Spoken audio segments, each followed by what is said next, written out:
Саламатсыздарбы урматтуу телегөрүүчүлөр жана радио угармандар. Назарыңыздарда кайрадан эле тарбияда танапис жок аттуу теле берүүбүз. Кызматыңыздарда мен Марс Моютов. Кыргыз билим берүү академиясы менен биргеликте алып барып жаткан долбоорубуздун алкагында тарбияда танапис жок эфирибиз. Ал эми бүгүнкү темабыз сөз чакырат үлгү ээрчитет деген темада маек курмакчыбыз. Студиябыздын коноктору дагы бар, тааныштырып өтөйүн. Гүлнара Мамбетиманова, Орманбек Турсунматов атындагы Бербулак орто мектебинин директору жана ошондой эле Зыйнаш Иманкулова, кыргыз тил жана кыргыз адабияты мугалими бизде конокто. Куш келипсиздер. Эң эле алгач Гүлнара эже сизге суроо берейинчи. Үлгүнү кантип беребиз балага? Саламатсыздарбы, урматтуу телегөрүүчүлөр жана радио угармандар.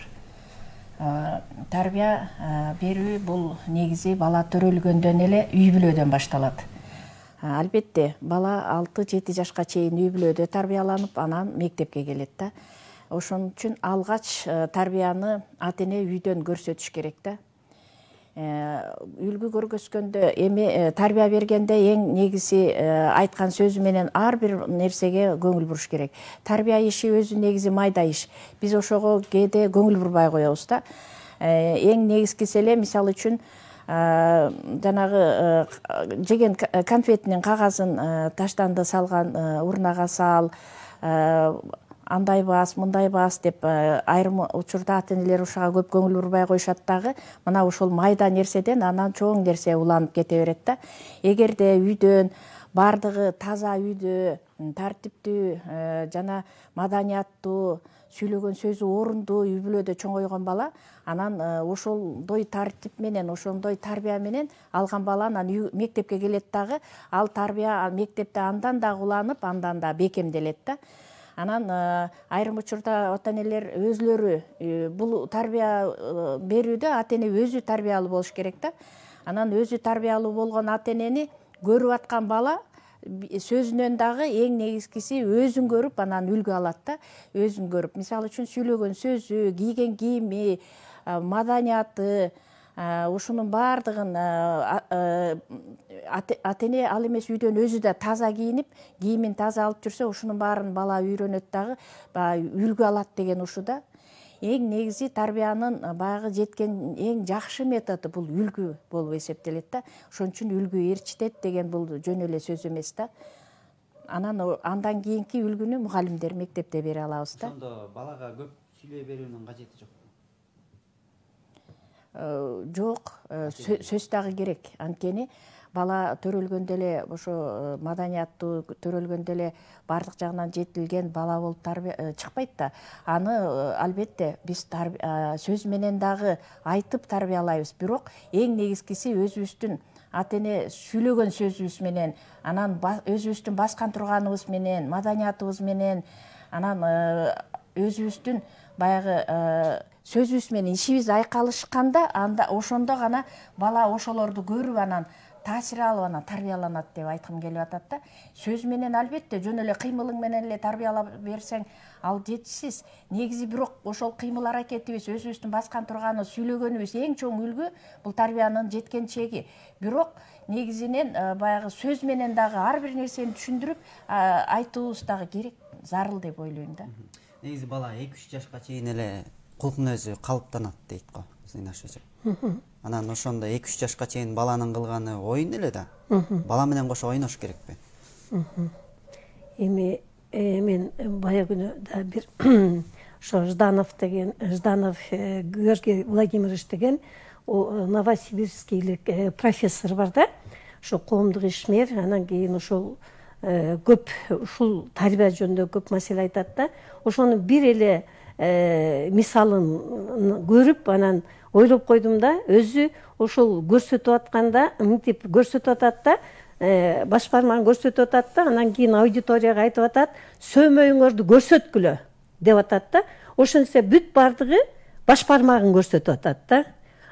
Ошондо карап көрсөңөр, мына ошол эле замат баягы сөмөйдү көрсөт деген сөз ал ошо аудиторияга жеткен жок да, баш бармагын көрсөтүп атат, өзү сөмөйүңөрдү көрсөткүлө деди да.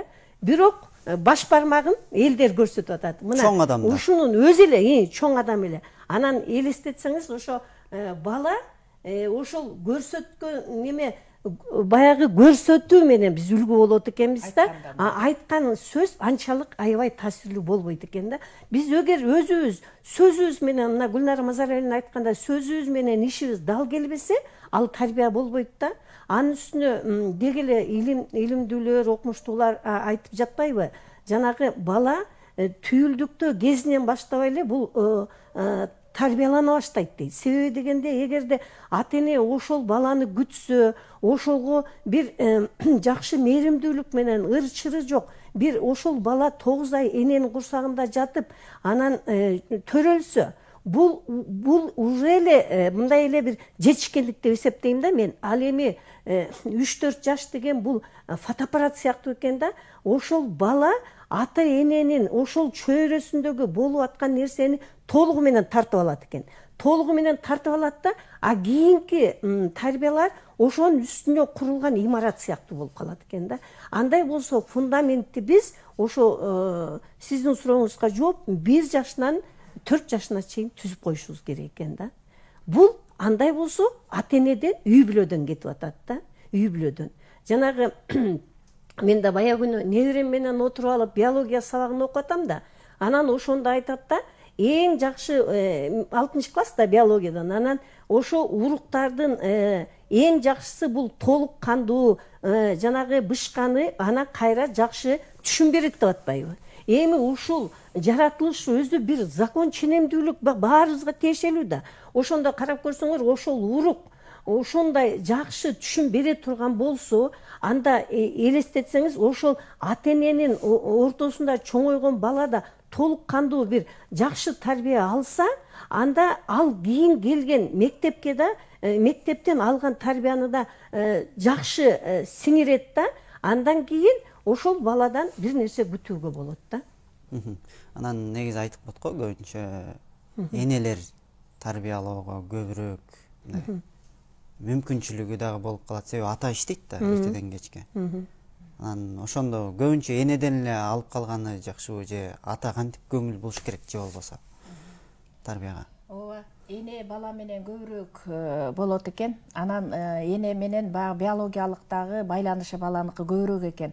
Жана Зинаш Сенкулдун айткандай, бала түйүлдүк болуп 9 ай эне көтөрүп атпайбы? Андан кийин мына 2 жашка чейин, 1,5 жашка чейин эненин сүтү менен азыктанып атат да. Демек, атага караганда эне менен баланын карым-катнашы көбүрөөк болот экен, мына биологиялык жактан алгандачы.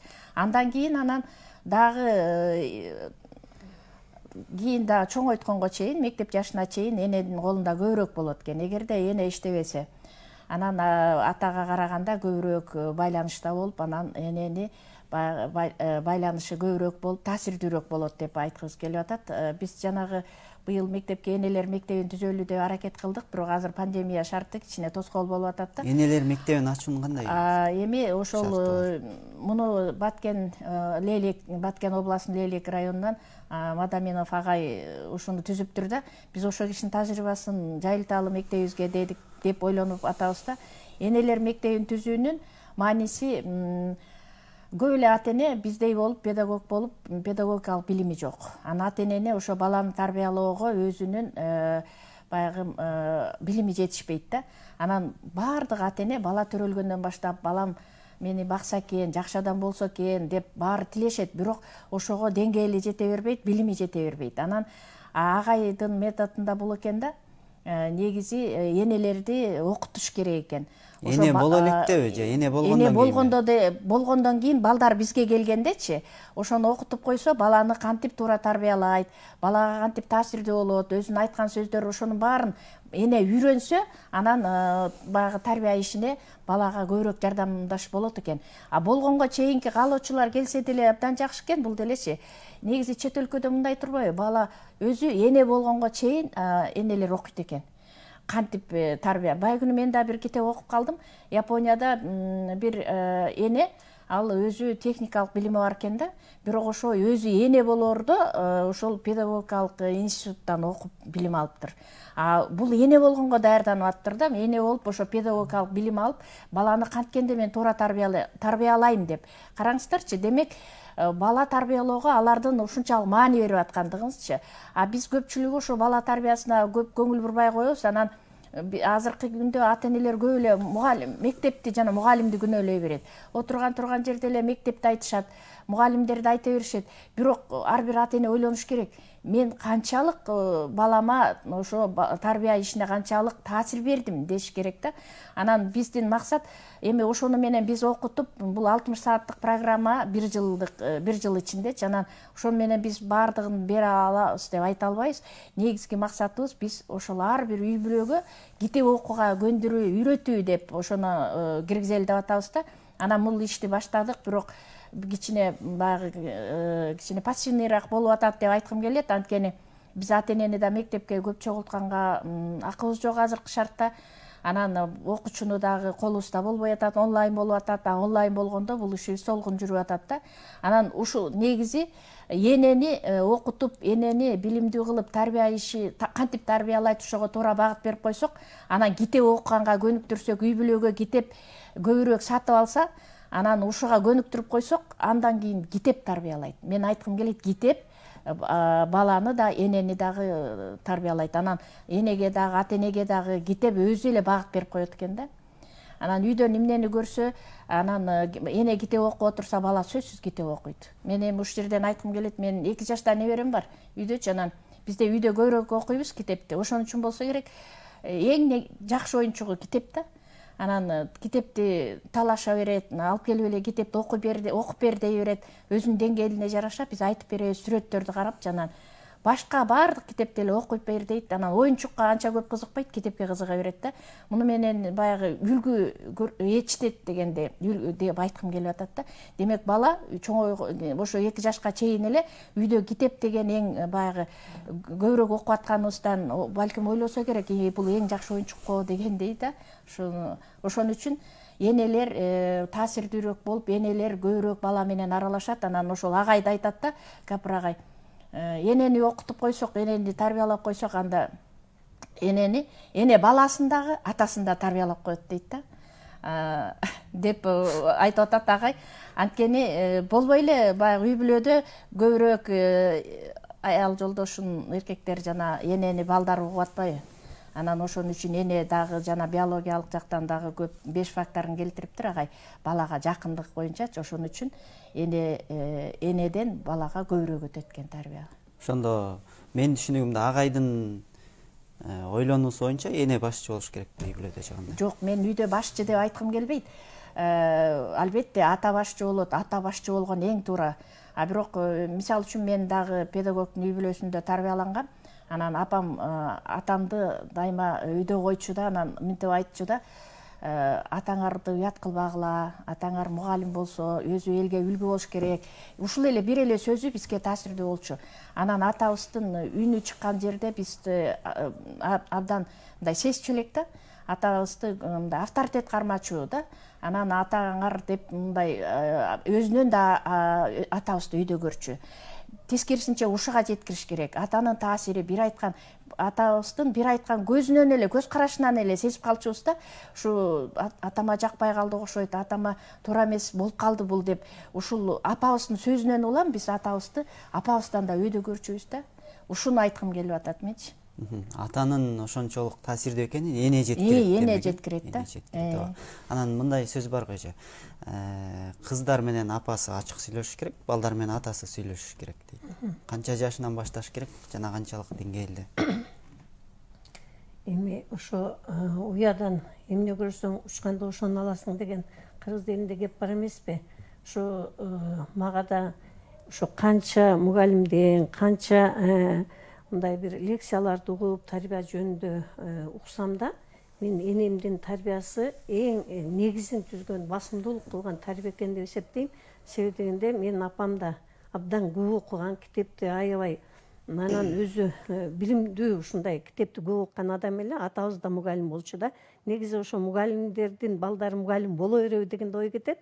Анан ошол апам өзү ошо спирт ичимдиктерин колуна да кармаган эмес, ушундай таза жүргөн адам эле да. Анан бизди да ошого тарбиялаган.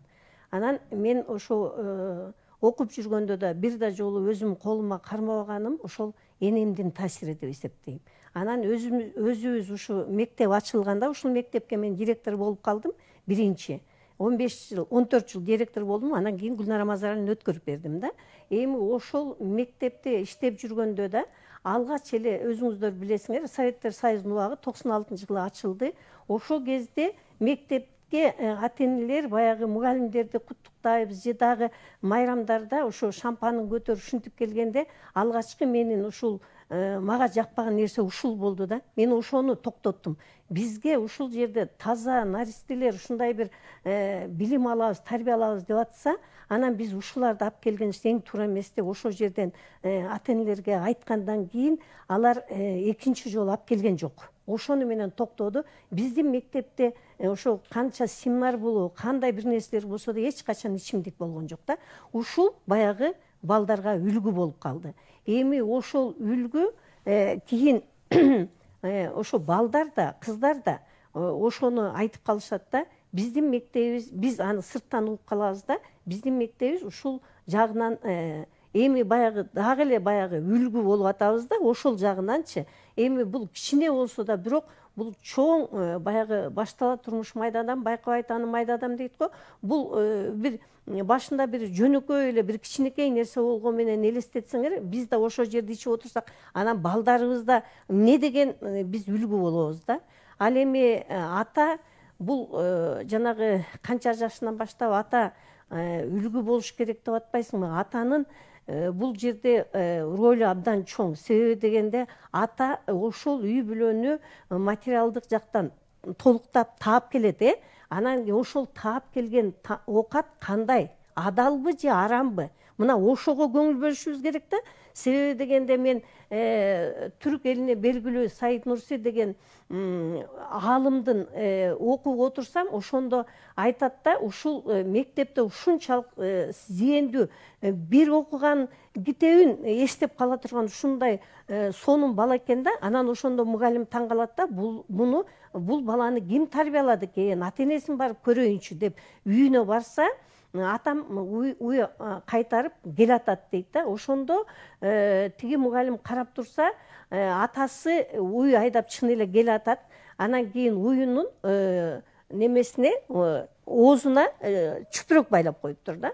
Анан кийин таң калат да, эмне үчүн сиз чүпүрөк байлап койдуңуз дегенде айтып атат да, мен тиги бадада жүргөндө чөп жейт, анан айылга киргенде короодо ар кимдин короосунун чөбүн жеп коюп, балдарыма арам тамак бербейин деп атат да. Бунун өзү эле жанагы чоң аалым, чоң окумуштуу болгонуна бул атасы ушинтип шарт түзүп атат да. Адал тамак берип, адалдыкка тарбиялап атат. Анан кийин атанын бул жерде энеден да чоң бир үлүшү бар баланын тарбиясында. Себеби дегенде ата баарын таап келет. Эгерде ата уурдап, ар кандай бир жанагы азыркы мезгилде ошол тияк бияктан коррупциялык жол менен алып атса, баласы кантип анан кийин атасын көрүп, анан ошондо иш кылбасын. Ошон үчүн атаныкы таап келгени таза болуш керек. А эне болсо ошол тарбиянын очогу үйдө отуруп, ошону жайгаштырыш керек да. Ошон үчүн мен ойлойм, ата менен эненин тарбиясы бул биринен бири толуктай турган тарбия. Сиз адал тамак боюнча айтып кеттиңиз. Макул. Негизи мындай сөз бар го, досуңду көргөз, мен сенин ким экениңди айтам дейт. Ошондо балага досту да таап беришибиз керек. Себеби ал 7-8 жаштан баштап эле дос таба баштайт да. Эми таап бербейсиң да, бала өзү баланы калыптандырып, мүнөзү калыптанганга ата-эне жардам беребиз да. Анан биз ошо баланы мүнөзүн калыптандырганга кичинекей кезинен баштап үйдөн баягы шарт түзө баштайбыз. Бул айлана чөйрө, үйдөгү шарт, анан үй бүлө мүчөлөрүнүн ар бир мамилеси ушу баланын мүнөзү кичинекей нерседен эле калыптанып отуруп, кабыл алынып отуруп, анан калыптанат экен да. анан кичинекей кезинен балам ага болбойт, буга болбойт, муну мындай кыл деп ошентип сөз менен, анан дагы өзүң дагы үлгүлүү болсоң, анан ошондо баланын мүнөзү калыптанат экен. Жана Зинаш Сенкулованын айтканына мисал үчүн биз мектепте ичкилик, тамеки тарткан жок деп атпайбызбы? Биз ошол менен балдарга жакшы үлгү көрсөтөбүз деп айткым келет. Анткени биз класс жетекчилер, мугалимдер ичкиликтин зыяндуулугу жана тамекинин зыяндуулугу дегенчи тарбиялык сааттарды өтөбүз да. Анан өзүбүз ошонун зыяндуулугу деп өтүп коюп, анан сыртка чыкканда же болбосо мектеп ичинде баягы кабинетке бекинип алып ошол иштерди жасасак, анда балдарга биздин ишибиз менен сөзүбүз айкалышпай атпайбы? Анан балдар ойлойт да, сөзү дал келбей атат деп, ал балага анча таасири жок болот да. Досу боюнча айтасыз. Анан эми досу боюнча айтсак, негизи баланын сен муну менен дос бол деп, кээ бир ата-энелер чын эле таңуулайт, тиги бала жакшы бала, анын ошону менен дос бол депчи. Бирок ошого баланы өзүнүн мүнөзүн калыптандырып койсок, ошол досту өзү табат да. Ошо өзүнө туура келген достучу. Анан анан анан мен бир жолу балдар менен бир диспут өтүп атып, балдарга ушундай суроо бердим да, жаман адатты балдар каяктан үйрөнөт депчи. Анан балдар айта берди, мугалимден, ата-энеден, чоңдордон депчи. Анан негизи жаман адатты достордон үйрөнөт экен.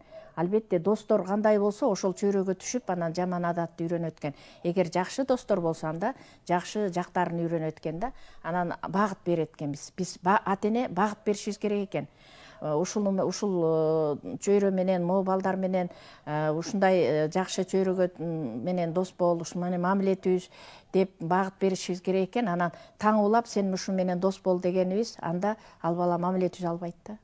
Ошон үчүн ооба, эң негизи баягы достордон жаман, жакшы адаттарды үйрөнөт. Демек, ким менен дос болсо дагы ага кийлигишкенге болбойт. Эми багыт беришибиз керек. Кийлигишип баягы таңуулаган болбойт деп ойлойм мен.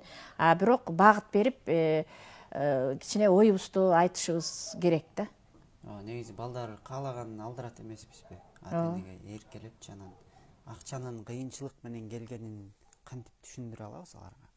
Мен мынтип ойлойм да. Биз союз тарагандан кийин биз мугалимдер абдан кичинекей айлык менен иштедик. Элдерге айтсак, кээде таң калышат да. Биз деле кредит алганы барганда, ошондо айлыгыбыз тууралуу справка алып барсак, ушунча айлык менен иштеп атасыңар, кантип иштеп атасыңар деп, азыр кичине көбөйүп калды айлыгыбыз. Анан бирок ошо кичинекей айлыгыбыз менен биз балдарды окуттук, жогорку билимдүү кылдык, окутуп атабыз. Анан мен ойлойм да, тиги ошо семейный бюджет, ошону бала билиш керек. Үйдө канчалык каражат бар. Мен мисал үчүн балдарымды өзүм эле тарбияладым, жалгыз. Анан ошондо семейный бюджетти балдар билчү да. Мен канча айлык аларымды анан балдарга кеңешип айтчумун да. Бул айлыкта биз эмне алабыз? Анан албетте баягы тамагына, анан ошол эле кезде биз китепке дагы китеп алганга дагы бөлчүбүз да. Анан баягы кимге эмне керек дегенде балдар өзүнүн баягы эмелерин айтчу да, тиги керектөөлөрүнчү. Анан ошонун ичинен кимге эң керек, ошону бөлүштүрчүбүз да. Анан андан ашык балдарга керек болуп каалап турса да айтчу эмес да. Бизге ушул эле азыркы айда ушул чечилди деп ушундай бөлүнчү да. Анан ошон үчүн билгени туура. Ал эмнеге керек? Ал өзлөрүнүн кайра семейный бюджетин кайра бөлүштүргөнгө керек деп ойлойм да. Чоң рахмат. Туугандарга жиберүү деген бизде бир салт бар эмеспи? Баланы туугандарга көп убакытка жиберсе болобу же кереги жок? Эми туугандарга жиберүү дегенде тууганчылык маселе кыргыз элинде абдан өнүккөн да негизи. Бирок ошо тууган деп кандай да айтабыз да? Тайэне тайыта, чоң эне чоң ата.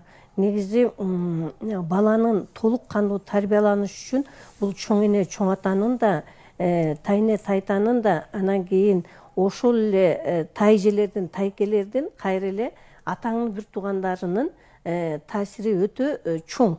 Бирок жанагы өзүң айткандай ошол жака жиберүү деген эмес, бирок ошолордун туура жактарын алууга үйрөтүш керек да.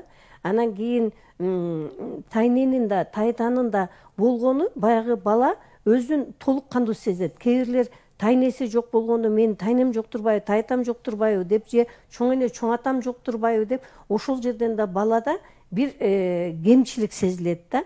Ал эми ошолордун үлгүсүн алып, ошолордун жанагы жомокторун угуп, чоң эне менен чоң ата абдан мээримдүүрөөк болот эмеспи? Ата энеси бир аз баягы балдарым туура өссө экен деп көбүрөөк бир аз бекемирээк кармайт, а чоң эне чоң ата мээримдүү болот. А мээримдүүлүк деген бул баланын тарбиясына өтө зарыл нерсе да.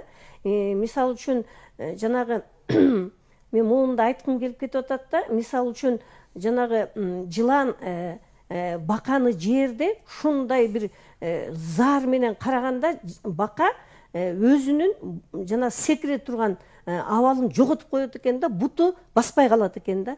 Ошол сыяктуу эле эгерде биз балдарга ушундай катуу, ачуулуу мамиле кылганда балдардын сезимдерин өлтүрүп коет экенбиз.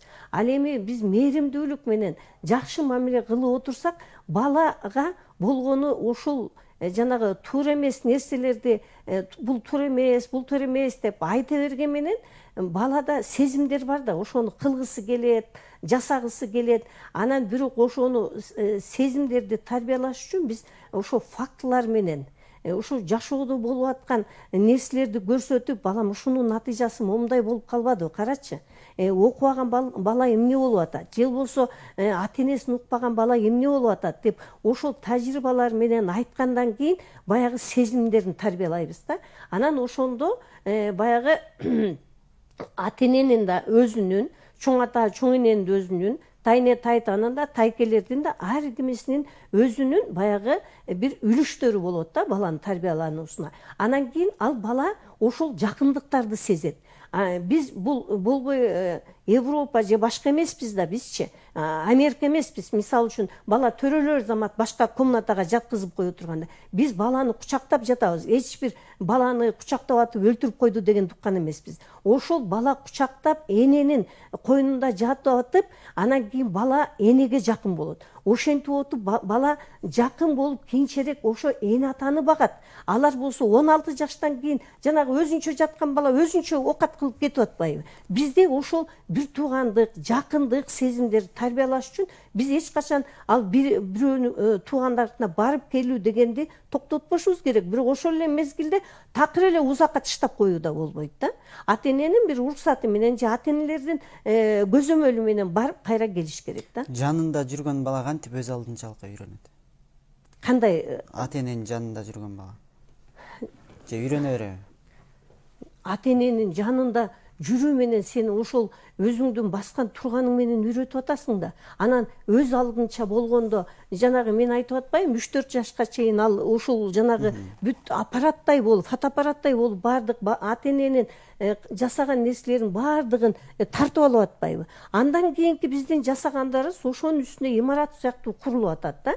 Анан кийин бул жерде мен ойлойм өз алдынча болууга, себеби биз ошол жасап аткан иштерибизди балабыз менен чоң кишидей сүйлөшүбүз керек. Мына Гүлнара Рамазанова айтып атпайбы? Бизде да ошондой болчу да. Мисалы үчүн биздин бюджетибизде апамдын кассасы бул чайнектин нече эле болчу. Чайнекке эле гана акчаны салып койчу. Болгону айтчы. Балам, биз могу иштер жасайбыз бул айда, кийинки айда бул мындай деп. Биз баарыбыз ошону түшүнчүк да. Эми ошону азыр деле ата энелер ошону колдонуш керек деп ойлойм да. Себеби ата энелер азыр ошол балдарга акчаны кайдан таап атат, эмне кылып атат айтпайт, өзү ошо аракетин кыла берет, а бала болсо ошонун барк баасын билбей калат. Барк баасын билбегенден кийин ата эненин да баркы кете баштайт. Себеби ал айткан эле нерсени эркелеп апере берсе, анда ата эне кандай жол менен таап атат, эмне кылып атат билбей калат да. Анан кийин ошонун кайра жообу кийин келе берет. Бала эрте турганы жакшыбы? Жакшы, эрте туруп сабакка барат түшкө чейин. Түштөн кийин кайра кошумча сабак алганы да жакшы, негизи. Андан кийин ден соолугу чыңбасын деп кайсы бир спортко беришибиз мүмкүн. Андан келип эле кайра кийимин алмаштырып алып тапшырмаларын аткарыш мүмкүн. Ошондо убактысы жок калып атпайбы? Балалыгын уурдаган болуп калбайбы бул учурда? Жок, эгерде баланын баягы негизичи ата эне балага режим дня депчи, күндөлүк күн тартибин өзүнө жаздырсачы, балага убакыт болот да. Биз азыр ата-энелерге айтып атабыз, баланын китеп окуусуна да убакыт бөлгүлө. Кантип китеп окуйт экен? Балким өзүң айткандай убакыт деле калбай калат болуш керек, бирок ошол убакытты туура бөлдүрсө, анда убакыт калат. Азыр балдардын көпчүлүгү эле жанагы смартфон, ошо телефондорго карап, ошого көбүрөөк убакыт кетип атат. Макул, туура убакытты айтып берсиз. Анан негизи менин оюмча жана китеп окууга көңүл бургула, китеп окуткула деп атканыбыз, балким ошол окуган китепти чай үстүндө деле ошого баарлашып, күнүгө бир 15 мүнөт, жок деген 20 мүнөт убакыт белгилөө деп атабыз да. Туура убакытты баланын өзү түзгөн эң туура болот. Бала өзү түзсө, анда бала мен өзү түзгөнгө сөзсүз баш ийет да. Анан мынчадан мынчага чейин мен сабакка барып келем, анан үйгө жардам берем, анан үй жыйнайм, анан сабак окуйм, анан кружокко барам деп ошону бала өзү түзсө, анда сөзсүз убакыт табылат. Анан туура бөлүнсө, анан көпчүлүк эле азыр өзгөчө онлайн шартында балдарга мындай болуп калды да, көпчүлүк убактысын уктаганга, анан баягы ата-эне ойлойт, сабак окуп отурат деп, анан ошо телефон кармаганга, ошого көбүрөөк убактысы кетип атат дагы. Анан биздин эң баягы ойлондура турган нерсебиз азыркы шартта билим сапаты түшүп кетти, андан дагы бала кыймыл азайып атат баладачы. Көпчүлүгү отуруп эле ошо телефон тиктеп, мурун телевизор Демек, тарбияда берүүдө аксап атыптырбыз да. Ооба, аксап атабыз. Тарбия берүүдө аксап атат, билим сапаты да түшүп кетти. Анан бул баягы бардыгы эле акыл эси бар адам сезип атат анычы. Бул эң баягы азыркы шарттын эң минусу ошол болуп атат. Биз мугалимдер абдан кабатырланып атабыз. Ушу балдарыбыз колубузга тийип, кайрадан ушу мурдагы кадимки режимге өтсөк экен дегенде баягы Кудайдан тилеп атабыз. Ошол кадимки режимге өтпөсөк абдан эле түшүп кеттик.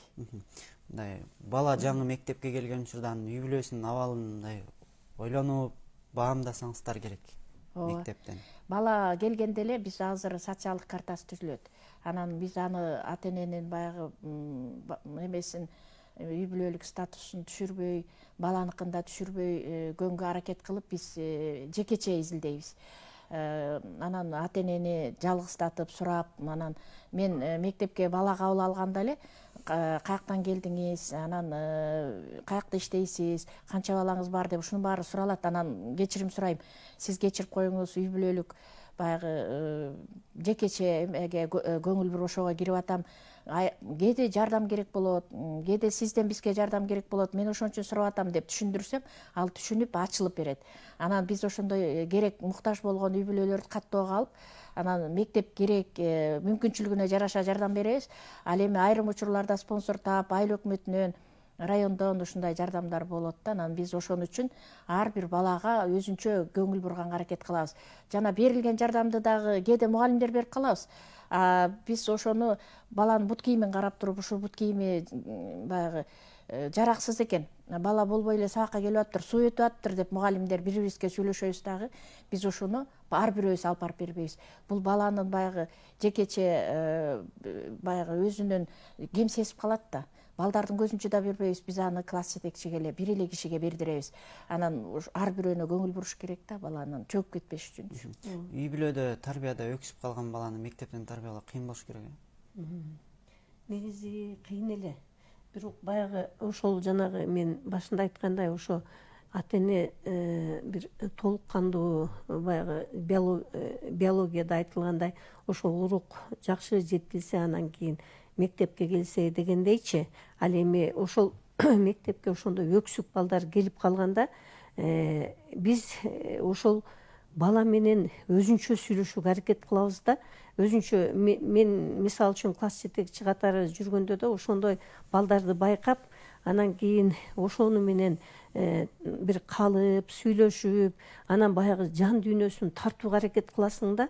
Себеби ал ачыла бербейт, ишене бербейт. Себеби ал көп нерседен көңүлү калып калган бала.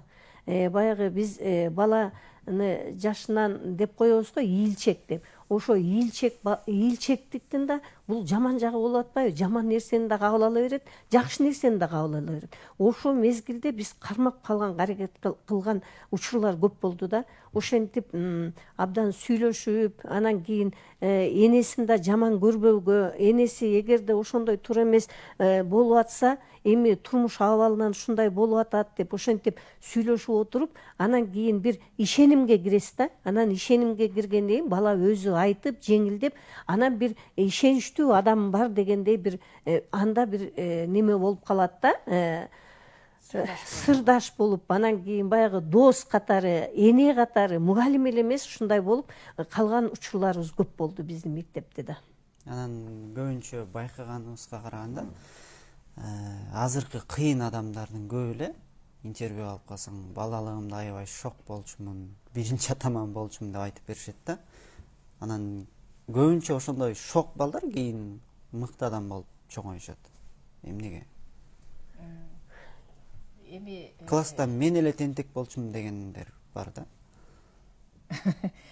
Эми шок болбосоң жок болгун деген да сөз бар эмеспи кыргыздарда. Мисалы үчүн мен өзүм Манас таануун окутам да.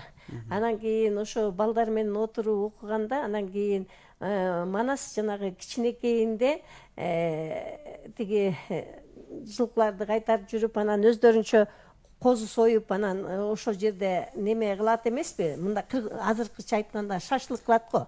Анан ошондо бир чал өтүп от таппай калат да, оттук таппай калат. Анан ошондо бир калмак чал өтүп баратканда, ошол чалдан неме оттугун сурайт да.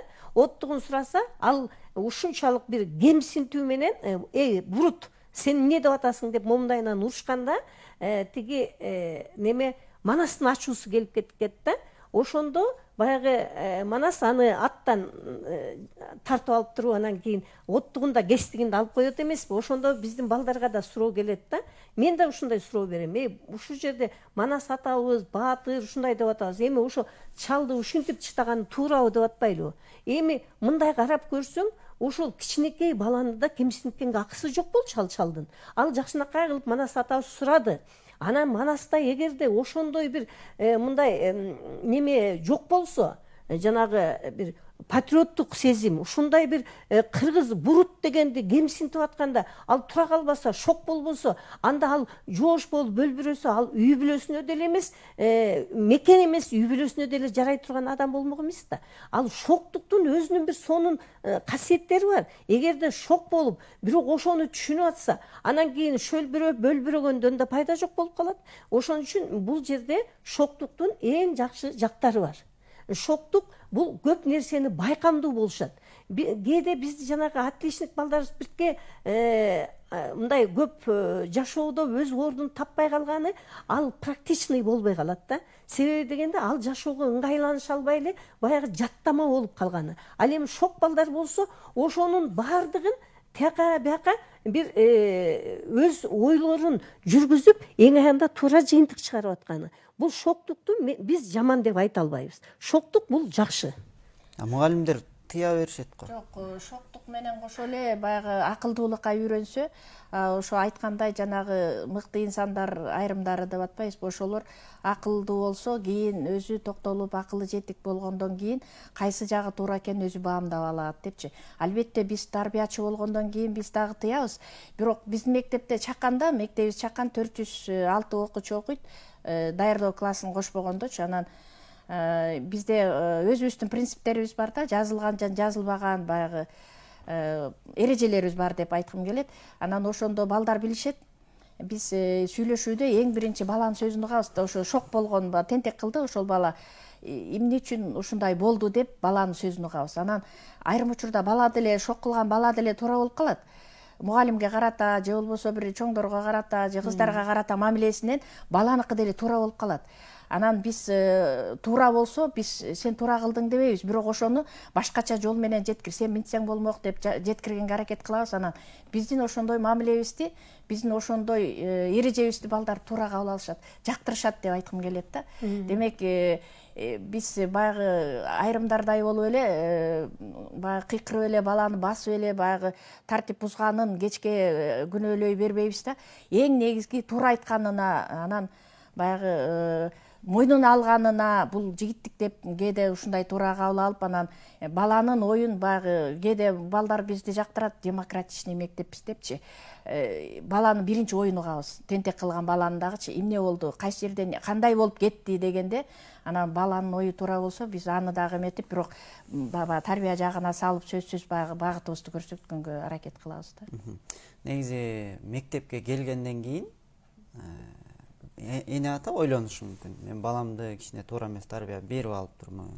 Азыр өкүнүп атам деши мүмкүн да. Кайра баштасам аябай жакшы болор эле деши мүмкүн, бирок убакытты артка кайтара албайт да. Ошолор эмне кылсын? Бала 10 жашка келди деп эсептейли. Тарбияда кечикти, эмне кылсын мындан ары? Ооба, баягы мындай кыргызда мындай сөз бар экен да, эчтен көрө кеч болсо дагы абалды түзөтүү деп. Ошол ата-эне өзү кемчилигин түшүнүп, мен туура эмес тарбиялап алыптырмын дегени бул дагы жетишкендик да. Көпчүлүк эле ата-энелер мен туура эмес тарбияладым дебейт. Мен туура эле тарбияладым деп эле мектепти, мугалимдерди күнөөлөп келишет да көпчүлүгү. Анан эми ошондо мугалимдерге кайрылса, анда биз жардам беребиз сөзсүз. Анан ойлоно баштайбыз, эң негизи баланын жекече психологиясын билиш керек да.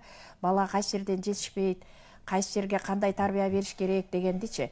Анан мен дагы айткым келет, ошол бала жакшы мыкты класс жетекчиге туш келип калса, класс жетекчи бул ата-энеден кийинки эң жакын адам экен.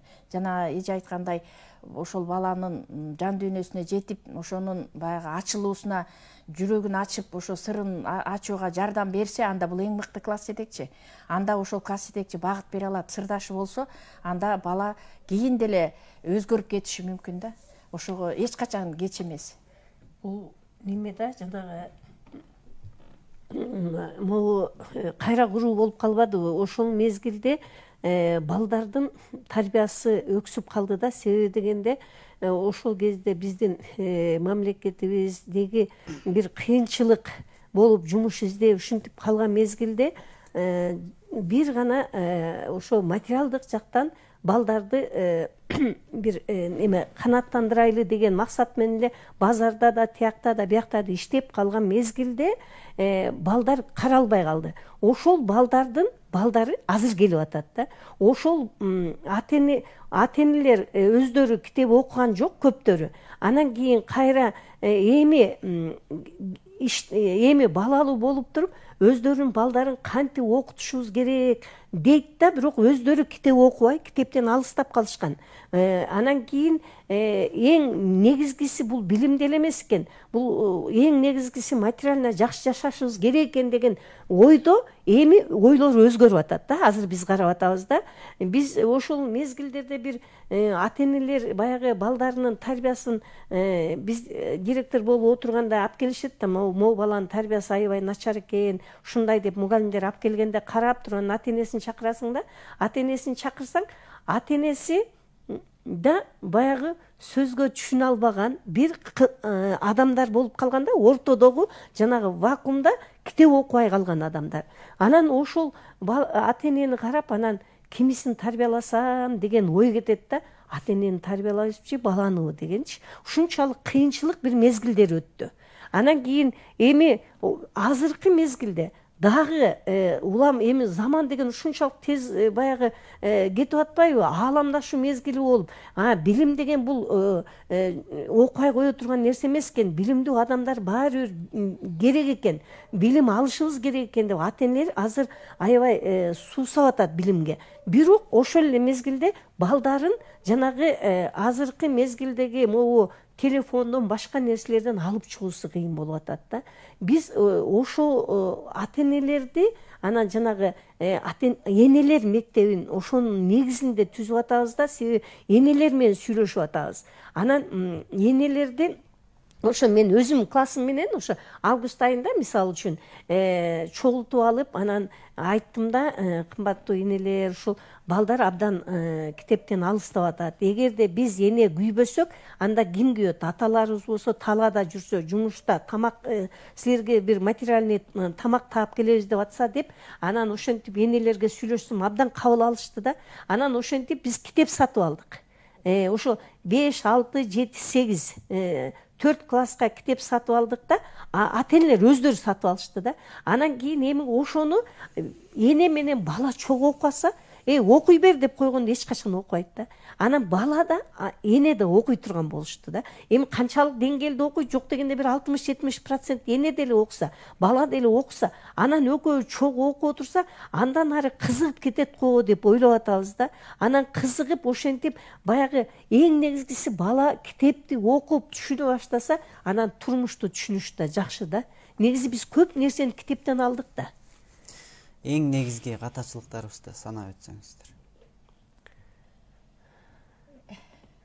Ата эне катарыбы же мугалим? Ата эне катары. Ата эне катары биз негизи эми негизи мен Чыңгыз Айтматовдун да бир сөзү бар го, адамдын башкаларга кылар эң чоң жакшылыгы үйдөн адам болор балдар тарбиялап өстүрүү деп атпайбы? Мен ушу Чыңгыз Айтматовда бир баягы жазуучу катары улуу адам деп жүрөм да, анан кийин андан башка да ушул учкул сөздөрү да укмуш да.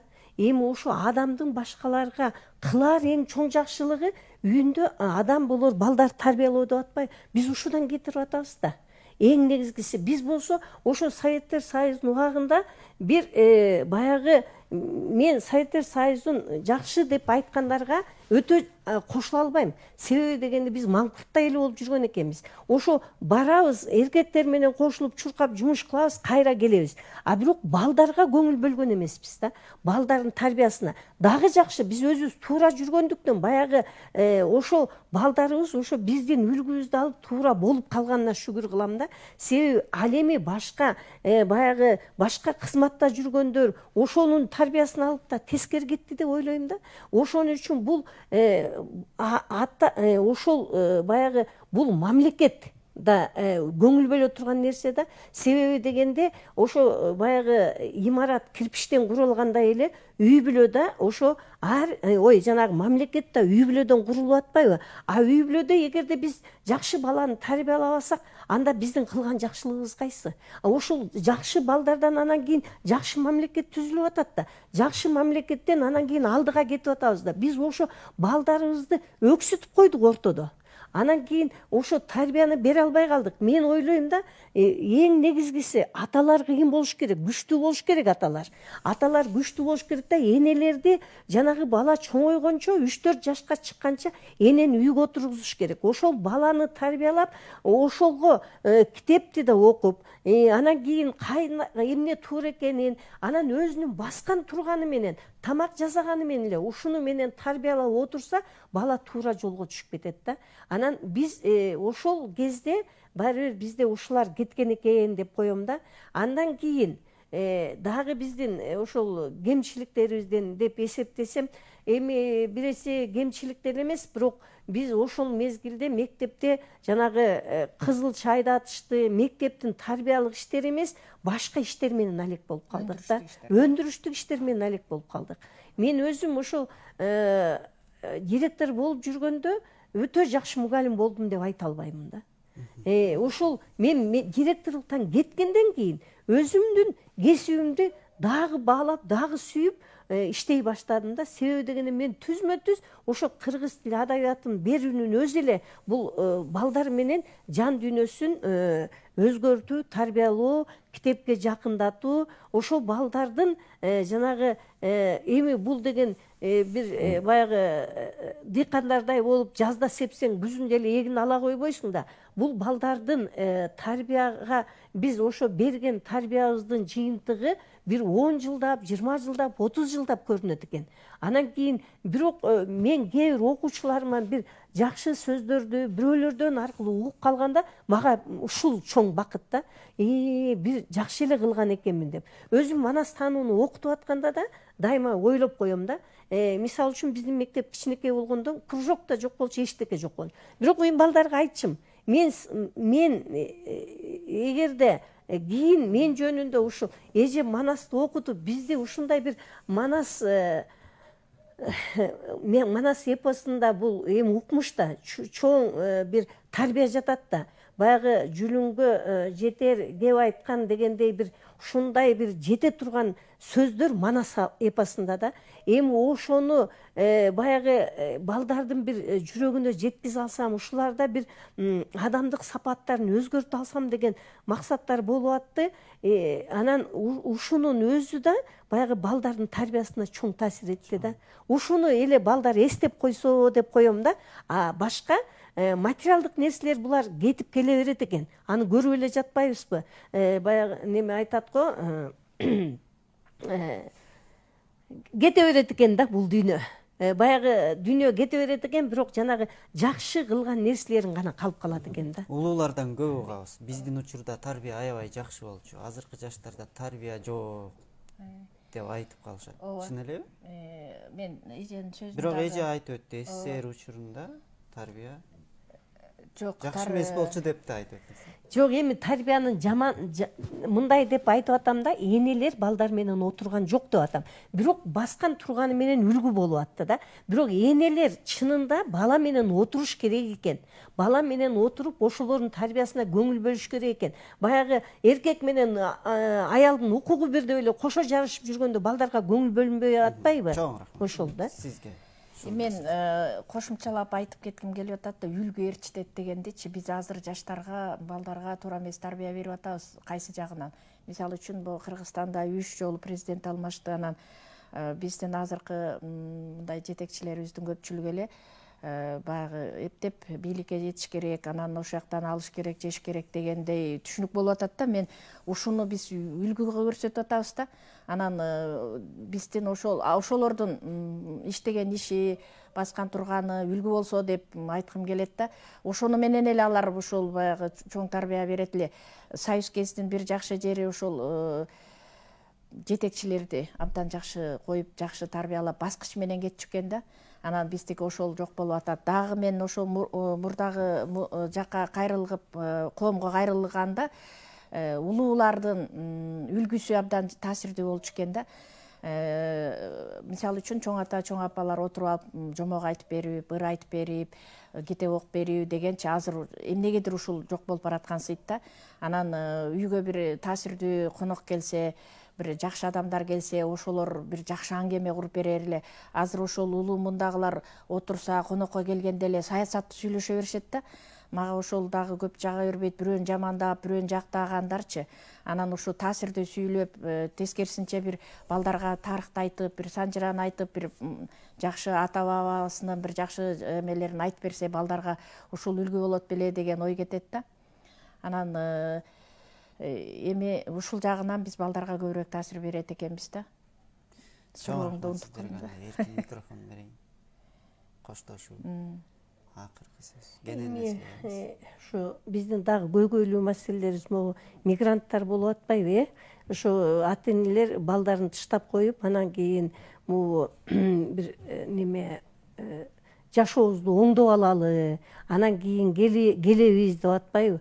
Ошонун ортосунда мен мындай байкасам, үй жай деле жок эмес, үй жай деле бар. Анан кийин мындай эми жашоого боло турган шарттар деле болсо деле, ошол кетип аткандарды көрүп алып, анан кийин ойлоп коем да, ушул балдар жөнүндө ойлонуп атабы же өздөрү жөнүндө ойлонуп атабы? Балдар жөнүндө ойлонсо, балдар ошол мезгилде эне атанын мээримине, ошол ата-эненин баягы бир кароосуна муктаж болуп аткан кезде кетип калып, анан кийин кайра келсе, анда ал баладан эмне күтөт да? Мисалы үчүн Курандын сүрөсүндө мындай бар да, Исра сүрөсүндө. Ата-энем кандай мээримдүүлүк кылса, ата-энеме да ошондой мээримдүүлүк кыл Аллахым деп бала сурайт экен да, дуа кылат экен. Ошо карыганда бир кор болбосун деп, анан кийин ата энем кандай мээримдүүлүк кылса деп атат. Бала ата-энесине мээримдүүлүк кылбаса, өзү ошол мен дагы чоң машина алайын, дагы чоң үй алайын деп өзүнүн баягы бир кызыкчылыгын көздөп атат да, бирок балдарга шылтап атат, мен балдарым жакшы жашаш үчүн кетип атам дейт. Балдар анын жанагы жакшы жашап атканы эмес, ата-энесинин жанында отурганы керек болуп атканы такыр. Бул бир ойлонгон жок да. Анан кийин караганда, анан кантип биз ата энебиз биз мага ушундай мээримдүүлүк кылган, эми ушу ата энеме да мээримдүүлүк айтат деп үмүт кылабыз да. Ошон үчүн жанагы мен ойлойм, карылар үйүндө дагы ушундайлар көбөйүп кеткен да ошондонбу деп ойлойм да. Ошон үчүн эми жанагы башка чет өлкөгө иштеп кеткендер же балдарды алып кетиш керек, же болбосо тияк бияка таштабаш керек, же болбосо ошол шарт эле баланын жанында болуш керек. Бул бала биздин жашообузда эң негизги болуп атат. Баланын тарбиясы, балага берген мээримдүүлүк, ошол өзүбүздүн үлгүбүз, сөзүбүз эң негизги болуп аткандан кийин биз ошого көңүл бөлүшүбүз керек да. Мен ушуну айтат элем. Берүүңөр абдан жакшы экен. Темасы тарбияда танапис жок деп. Ооба, тарбия ишинде танапис болбош керек. Биз өзүбүздүн сөзүбүз менен, анан баскан турганыбыз менен, сүйлөгөнүбүз менен, маданиятыбыз менен, кийген кийимибиз менен ушунун баары менен үлгү болушубуз керек балага. Анан урматтуу ата энелер, мен айткым келет, биз ар бир чогулушта айтабыз. Биз ошо мындай өзүбүзчө кичине мындай ата энелерден маалымат алганда, баласына азыр ата энелер материалдык баалуулукка көбүрөөк көңүл буруп эле, жакшы телефон сатып берейин балама, баланын каалоосу болуп атат да, жакшы кийим сатып берсем болду деп эле, ушуну менен эле анын тамагын камсыз кылсам болду деп ойлошот экен. Китеп сатып берүү деген азайып калыптыр да. Анан ошо урматтуу ата энелер, балдарга китеп сатып берсеңиздер, бала күнүнөн бала кичинекей ошо тамга тааныгандан баштап ошо китеп окуганга көнүктүрүп койсоңуздар, сиз ошондо ошол баланы сизден дагы китеп көбүрөөк тарбиялайт эле, дагы өзүңүзгө керектүү, сизди бага турган ошо инсан өзүнөн өзү калыптанып калат китеп аркылуу. Ал үчүн өзүңүз да китеп окуңуз деп айткым келет да. Китепти сүйүш керек ар бир үй бүлө. Анан ошо китепти көбүрөөк окуш керек, чогуу окуганга үйрөнсө, жана чай ортосунда, бир эс алуу учурунда күнүгө бир адат кылып алса, анда ошол үй бүлөдө ошол балдар эң жакшы тарбияланат эле деп айткым келет. Китеп окуңуздар, сүйүңүздөр. Анан эми мына өлкөбүздө дагы абдан саясий кампаниялар болгон атат, алдыда айткым келет. Биз ошолорду жакшы өткөрүп алалы, ар бир инсан ойлонолу деп айткым келет. Анан дагы бир жерден окуп калдым да. Бай өлкөнүн элдери саякатчы болот дейт, кедей өлкөнүн элдери саясатчы болот дейт. Анан байкап мен өзүм жыйынтыкка келдим. Биз ошо неге саясатчы болуп кеттик көрсө, биз кедей өлкө экенбиз да. Анан ошо бай өлкөгө жетишели, анан саякатчы бололу, ошо эс алганды эле ойлонолу, дагы мамлекеттин ишине көп кийлигишпей, ошону ойлончу гана кишилер, патриот адамдар келсин өлкө башчылыгына деп айткым тилек да, бул аруу тилек, ушуну айткым келет. Анан Разаковго окшогон, Усубалиевге окшогон мыкты инсандар келсе, анда өлкөбүз өзүнөн өзү эле бат эле бутунан турат эле деп тилектерибиз бар да. Чоң рахмат келип бергениңиздер үчүн. Алтындай болгон убактыңыздарды бөлүп келип бергендигиңиздер үчүн чоң рахмат. Бизде конокто Гүлнара Мамбетиманова, Ормонбек Турсуматов атындагы Бир булак орто мектебинин директору жана Зыйнаш Иманкулова, кыргыз тил адабияты мугалими болду. Кайрадан эфир аркылуу амандашканча сак саламатта туруңуздар.